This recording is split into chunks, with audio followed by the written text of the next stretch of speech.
je l'ai dit ici, ils se sont fondus en toutes sortes de commentaires. Et je peux vous dire que tout le harcèlement qui a été exercé sur mes médecins était lié à cette affaire-là. Je l'ai confirmé à plusieurs reprises. Et je le confirme aujourd'hui encore. Nous avons envoyé les éléments hors du pays.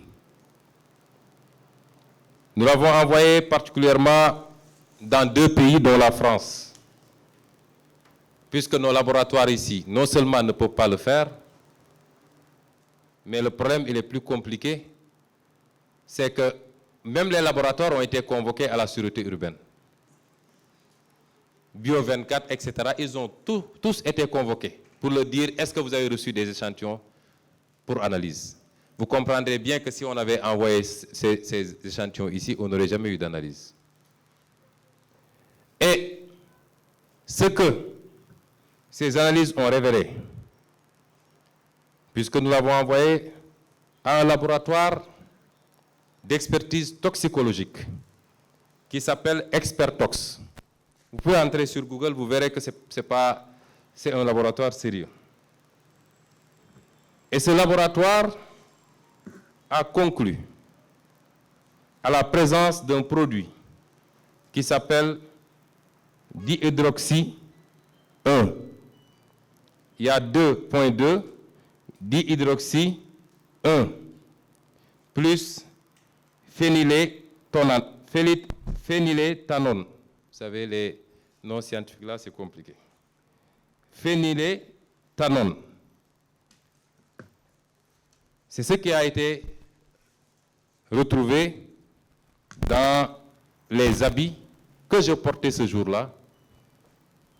Et si vous regardez maintenant, nous avons consulté un biologiste pour avoir plus d'éléments. Ce qui est dit ici, de par les résultats envoyés, nous constatons la présence du dihydroxy. Il dit, c'est un produit qui présente une toxicité. Toxicité.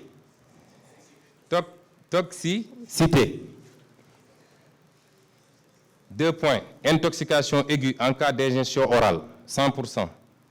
Provoque une irritation cutanée liée à l'activité corrosive, 100%. Provoque une sévère irritation oculaire, voire grave, 100%. Peut irriter les voies respiratoires. On note une familiarité par rapport à l'acétophénone.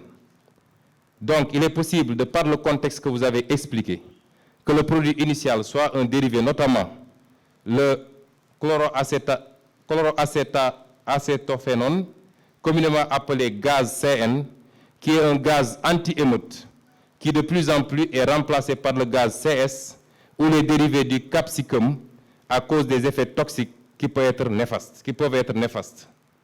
À forte concentration dans un espace confiné, il a été décrit des cas de létalité en rapport avec une intoxication aiguë,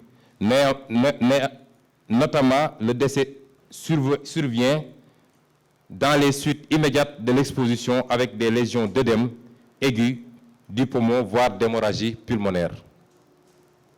Voilà le produit qui nous a été aspergé ce jour. Et je vois d'ici ce qu'ils vont dire. Oui, il n'a qu'à prouver que ce produit-là a été aspergé. Nous avons les vidéos, heureusement. Nous avons la vidéo. Au moment où nous aspergeons ce produit, ils avaient réussi à éloigner tout le monde. Il n'y avait que les éléments de la BIP et du GIGN autour de la voiture. Et vous avez vu qu'on dit que c'est un gaz qui est utilisé comme anti-émeute.